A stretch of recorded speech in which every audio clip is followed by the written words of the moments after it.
Local history. Local culture. Local events. Your community. This is the Joe Kelly Show. Hi there, everybody. Welcome to the show. Thanks for joining us. Frank Tomaino is our guest. Frank is Emeritus Director, or Emeritus Trustee. That's it, yep. At the Oneida County History Center. He is a longtime columnist at the Observer-Dispatch, continues to write his history column, and we're going to be talking about some local history. But before we do that, good to see you, Yep, as good always. to see you, Joe. Thanks for coming in. You're an emeritus trustee also. So, yeah, that's and true. Bob Stronach, I guess Yeah. the three of us. Yep. Yeah. In fact, you and I went on the board together at the Oneida County History Center at the same time. Yeah. Yeah. I think it was 2004. Then we were on 15 years. Yeah. Then we something were up like a year, that. and then we were back on. Yeah, but anyway. Yeah, something like Yeah. that. But I remember the conversation. I said, well, when I got invited on, you got invited on. I said, I'll do it if you'll do it, and you said, I'll do it if you do it. So it was a nice reign there. Yeah. Let's talk about some local history. It's St. Patrick's Day. Let's talk about a little Irish history. Of course, the parade was yesterday, but the parade got started back in the days of John Devereux. Oh, yeah. As you know, it's the 200th anniversary today. Yeah. 1824. Yeah. They had a couple of, in 1821, 22, there was about a dozen Irish families in the village. And they got together for a little celebration, but not a parade. And I think it was John C. Devereux's idea for a parade. So in 1824 was the first St. Patrick's Day parade in Utica. And then that night, they had a St. Patrick's Day supper at the Baggs Hotel. And again, John C. Devereux was the chairman. And I think he paid for the whole thing. In other words, he was the host. And I was at the library the other day, and one of the old Utica Observers, the 55th anniversary, 1879, they interviewed, at that time he was in his 80s, Michael McQuaid, who was the last surviving person who was at that St. Patrick, the original St. Patrick's Day supper. And he mentioned that some of the people who were there, not all Irish. There was Rutger B. Miller, who at the time was building number 3 Rutger Park. You had Moses Bagg Jr., who had built the hotel. So it wasn't all Irish, but there were about a couple of dozen. So they interviewed him, and he had some of the names of the people who were there. But anyway, 200 years ago, today, they had the St. Patrick's Day supper also. Mm-hmm. Do we know the route of that first parade? You know, I've been trying to find out. I couldn't find an 1824 paper, and I did read some of the stories, like St. Patrick's Day parade stories in the paper. They never mentioned someone, I forget who it was that told me years ago, that they thought it was Varick Street. And only because there was, of course, this was before St. Patrick's Church in that area. There was one Irish establishment on Varick Street, but I could never verify that. And also, did they have music? Who played? Yeah. There was a Utica band at that time, but you know, this is why it's so tough to be a historian today.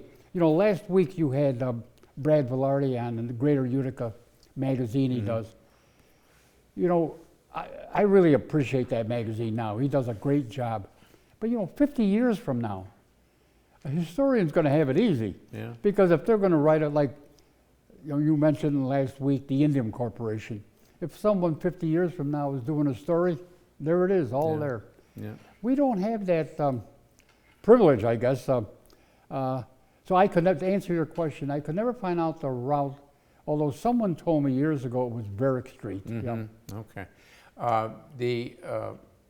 John Devereux, John C. Devereux. In fact, we were over there the other day decorating his grave over at St. Agnes, and Nicholas is over there as well, his brother. John Devereux, always, in my mind anyway, my reading of history, John has always overshadowed his brother Nicholas. You're right, yeah. And it's interesting because Nicholas was quite the man himself. Oh, you know, again, Devereux deserves all the, you know, the pats on the back that he gets. But Nicholas, you're right. Nicholas, who, John, of course, John C. Devereux came to Utica in 1802, so he was the first one here. And Nicholas came later. But it was really, Nicholas, John had a, well, bigger than a grocery store. He was a merchant in the Bag Square area, and Nicholas joined him. And Nicholas gets a lot of credit. You know, they created the Savings Bank of Utica and other things. Nicholas gets a lot of credit for that, and his brother John gave him credit for that. Even, you know, St. John's the first Catholic church, which John Devereux had a lot to do with. So did Nicholas. And of course, we know the story about Nicholas Devereux, both of them devout Catholics. And Nicholas went to Italy and he had a meeting with the Franciscan brothers there. And they were talking about, they had a couple of universities in Italy, one in Germany, but they wanted one in America. And Nicholas Devereux said he owned some land in southwest New York. He not only gave them the land to build a college, he provided a lot of the money to build a college, and of course, at St. Bonaventure University. Years ago, when I first discovered this, or I first read about it, and I was writing my column, this had to be like 1968, 1969. I wrote a column about Nicholas Devereux and his connection with St. Bonaventure. And how at St. Bonaventure there now is a Devereux Hall, yeah, which is a large dormitory, their largest building, I understand. But anyway, I wrote the column, and somehow somebody must have sent it to St. Bonaventure. So I was city editor at the time. I'm at my desk going through my mail, and there's an envelope, St. Bonaventure. I said, "Oh, don't tell me, tell me I made a blunder." That, yeah. But it was from the president, a woman from, I guess she was a nun, a president of St. Bonaventure, saying that she enjoyed the column, and I said, "Boy, yeah, thank God," because I had thought I had made some sort of a mistake. Yeah. So that's Nicholas Devereux. In fact, when speaking of Nicholas, when we come back from this break, you were telling me before the show about the funeral they had for Nicholas Devereux, and Frank Tomaino will tell us about that when we come back. Short break, right back.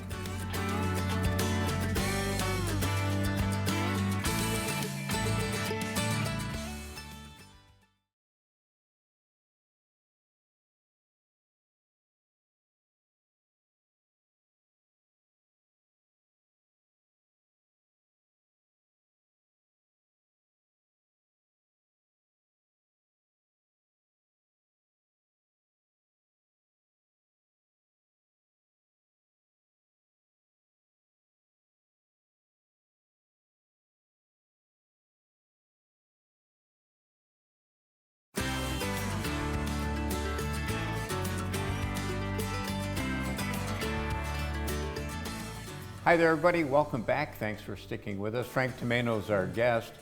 Frank, longtime columnist at the Observer-Dispatch. He writes about history, and history is what we're talking about. In fact, before the break, Frank, we were talking about Devereux, John C. and Nicholas. We were over there, a bunch of people were over there this past week decorating the graves, and I guess that's going to become an annual ritual.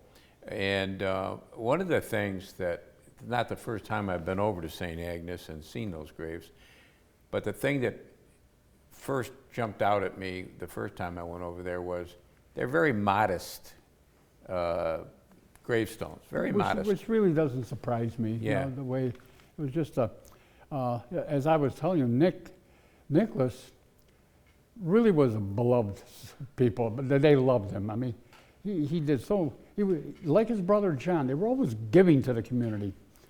And when he died, I believe 1855, but he lived on Elizabeth Street, right across Chancellor Park. And at that time, Like where Dahl Motors was in later years? yeah, just to the east, in the next block, yeah, big red brick. And he, at that time, funerals usually, you know, the carriage, the hearse, took the casket and took it to the cemetery. And they had the funeral at his house, and I guess hundreds showed up. When they were about to put the casket in the carriage, a group of men said, "Wait a minute, we're going to carry this casket to St. Agnes Cemetery," which is quite a ways from there. So 6 men put the coffin in, and they walked to the first block was 2nd Street. And then a 2nd Street, 6 more men took it, and they went to Mohawk Street. And on Mohawk Street, they went up Mohawk Street, Blandino, Rucker. That's quite a ways to St. Agnes. Yeah. And every block, 6 more men would come in until they reached St. Agnes Cemetery. But that's how the community felt about it. And the same with John Devereux. As you know, Utica became a city in 1832, but the mayors were not elected. They elected the Common Council, and the Common Council picked the mayor. And the first mayor was Joseph Kirkland, and it was 1-year terms. Well, by 1839, the people said, "We want to elect the mayor." So in 1840, you had your first election where the people elected the mayor. And the first person they elected was John Devereux.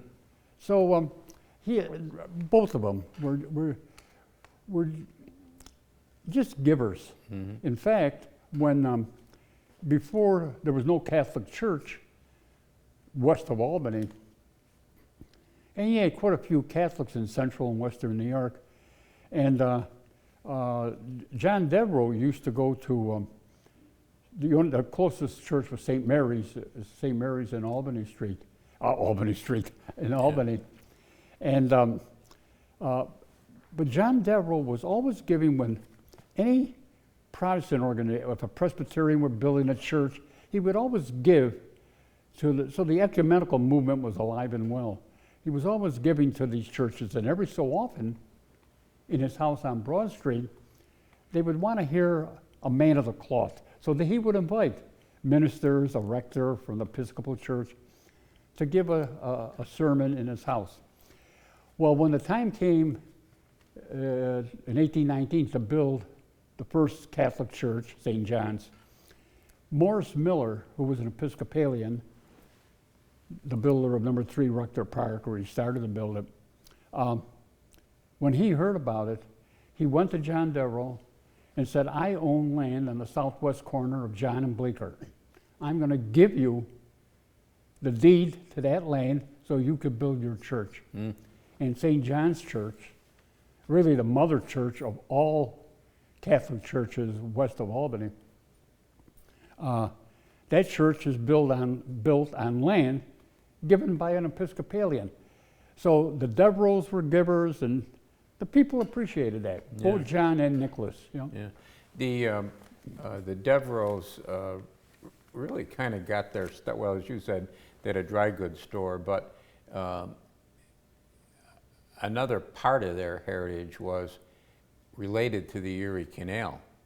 I mean, you had all these Irishmen digging that canal, looking for a place to put their money. Exactly, and they didn't trust banks, and the Devereux had a strong box,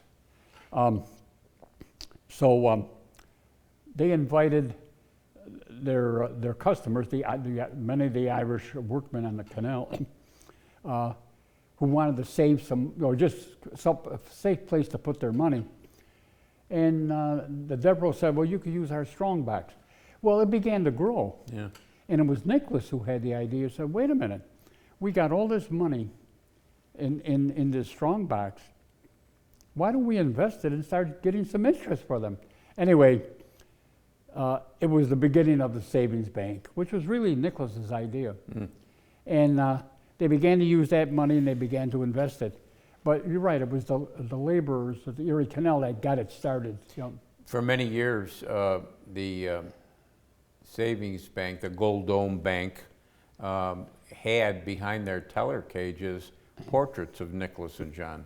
Yeah, they had John was on the left and Nicholas was on the right, because every time I went there, I would. Yeah.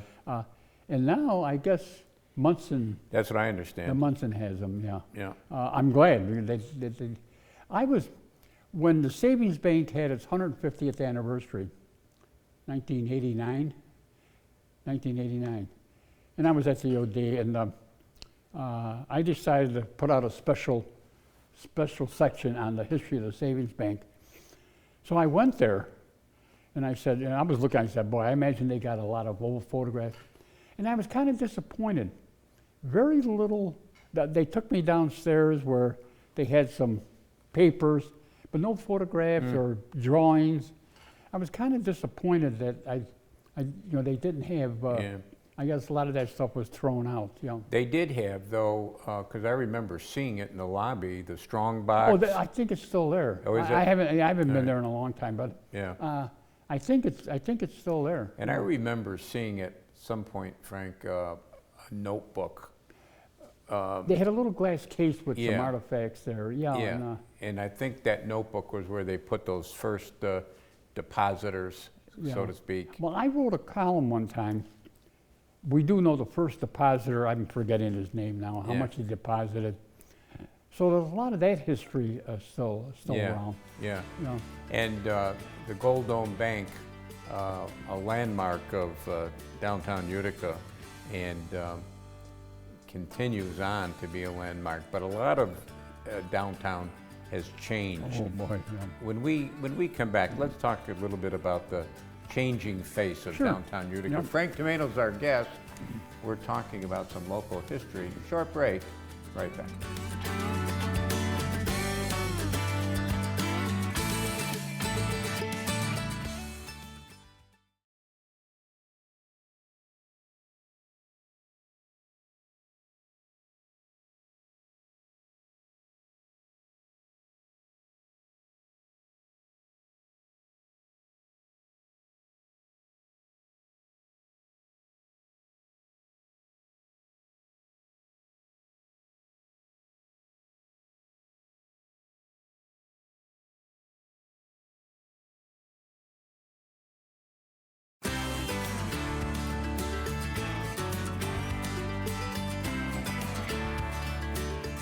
And welcome back, everybody. Thanks for sticking with us. Frank Tomaino is our guest. We're talking about local history, as we always do when Frank comes in.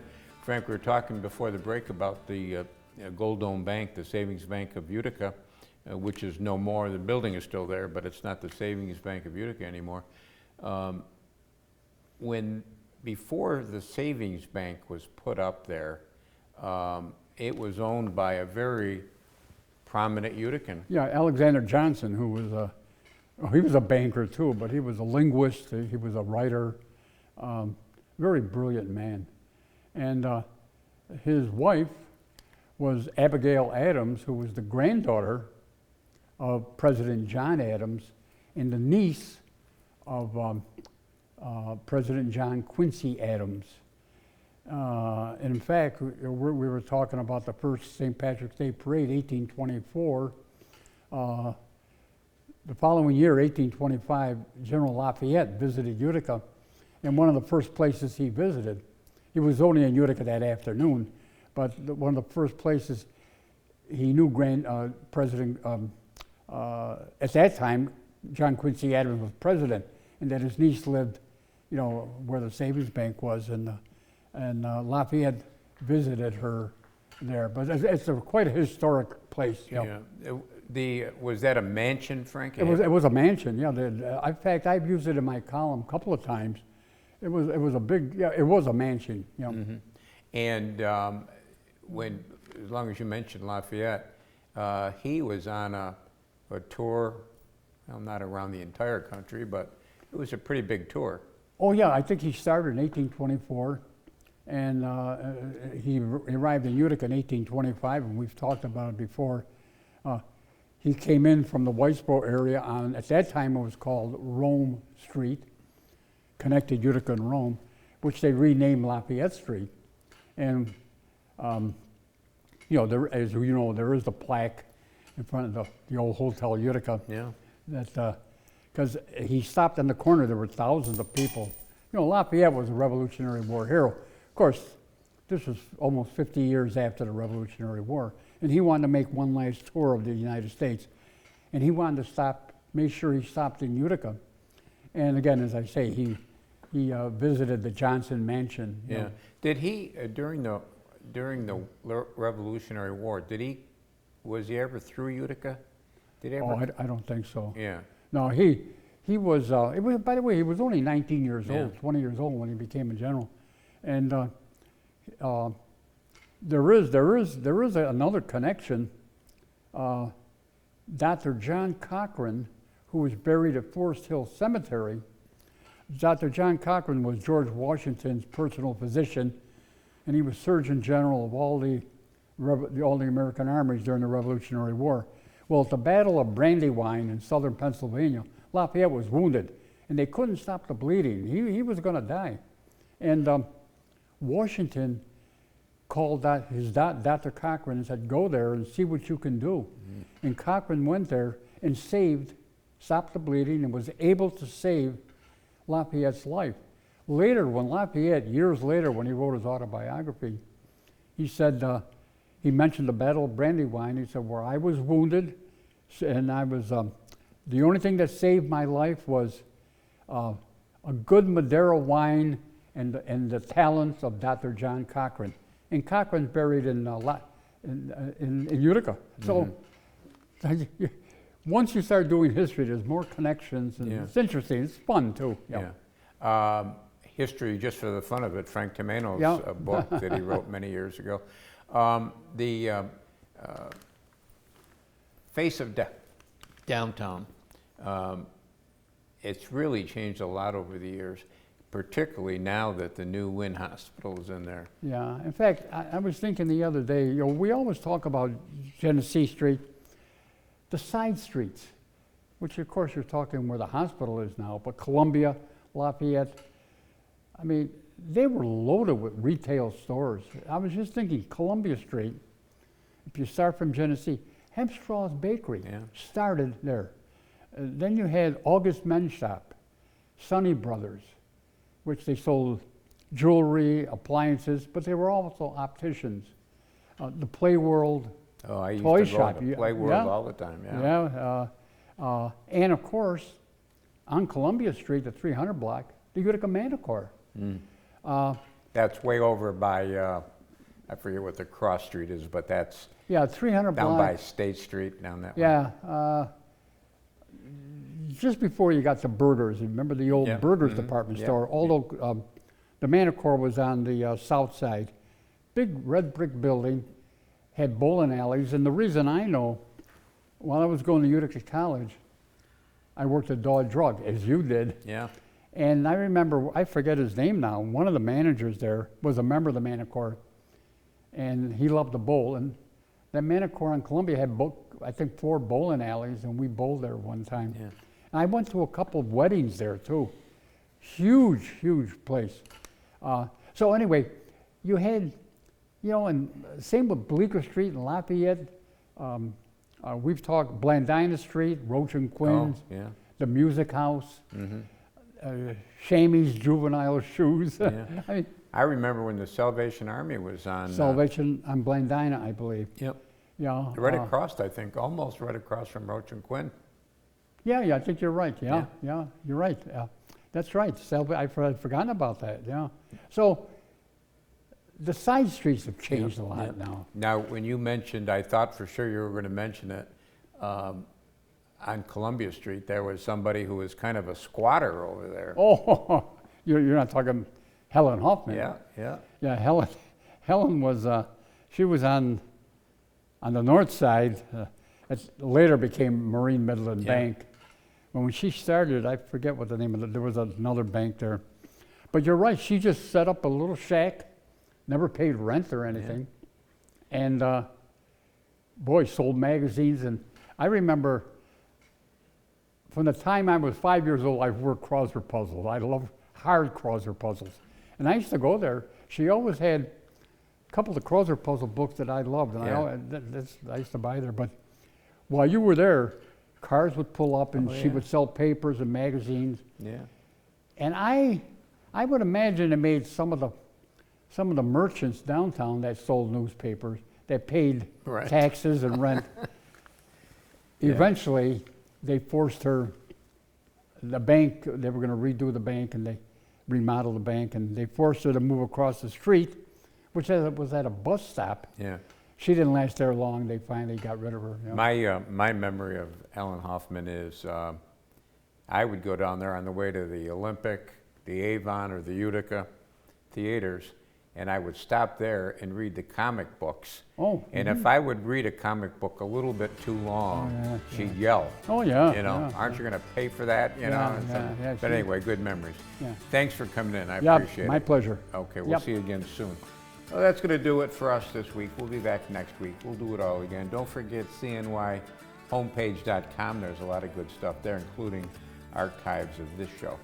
Until next time, take care of yourself, everybody.